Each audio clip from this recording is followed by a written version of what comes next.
Hey, what's up guys? Andito kami ngayon sa Wowob para mag-deflate ng gulong. So wala kang magbawas ng hangin bago pumasok sa disyerto hanggang 13 PSI.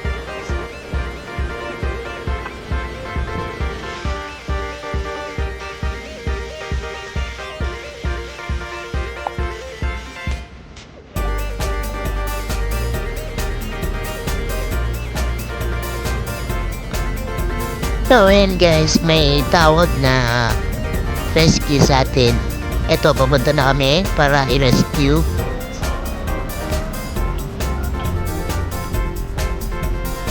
So guys, ayan, kung makikita nyo, na-stuck na siya sa gitna.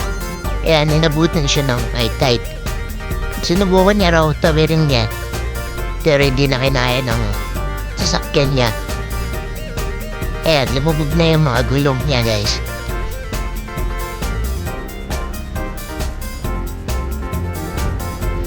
So ayan guys, naready na namin yung winch at sinalpok na namin sa likod ng LC200 para hatakin.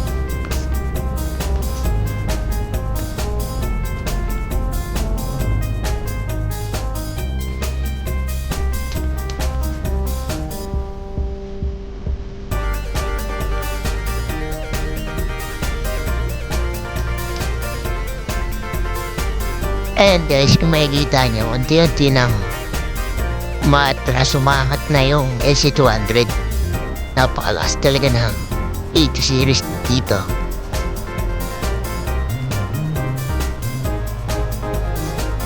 And guys, kung makikita nyo ako, alam mo talaga may pamando-mando pa, alam mo may alam eh.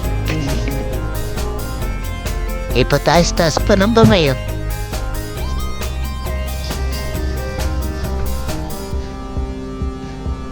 Hey, present.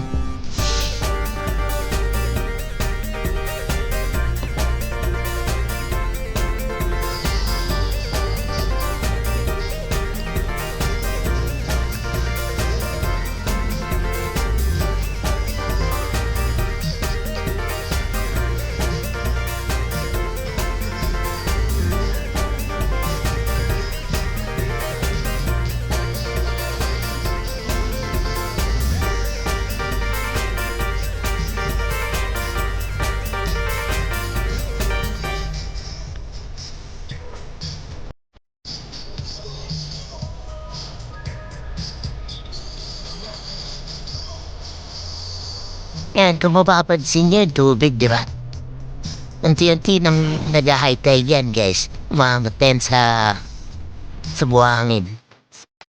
And guys, dire-diretso yung agos, Buti na lang laging ready si Tito para mang-rescue. Kung hindi, nabutan na tong LC na to. Sayang.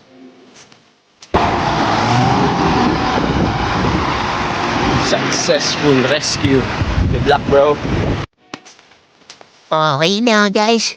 Yan, mapapakamot ka talaga dyan, guys. Kahit ako mapapakamot pag ganyan eh. Ingat next time, bro.